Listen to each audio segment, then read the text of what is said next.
वा शेट वा, कॉपी करतोय. आजकाल काकीला नाव सांगणारच.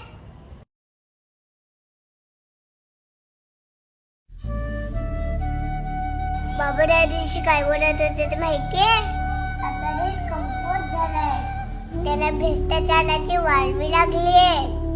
मला नाही माहित ते कशाबद्दल बोलत होते. बाबा मला बोलले, श्रीजा आपण आपल्या फायद्यासाठी भ्रष्टाचाराला खतपाणी घालायचं नाही. मला ते पण नाही समजलं, पण तुझी कॉपी सीमा काकीला सांगू नये म्हणून तू ही कॅडबरी मला दिलीस ना, तेव्हा मला समजलं ह्यालाच भ्रष्टाचार बोलत असतील. काय झालं, मला एक कॅडबरी नाही मिळाली तर पण कॉपी करून तुझं नुकसान नक्कीच होईल.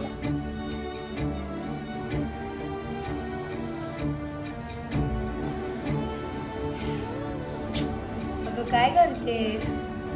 बाबा बोलतात भारताचं भविष्य आपल्या खांद्यावर आहे, म्हणून खांदे बलवान करते.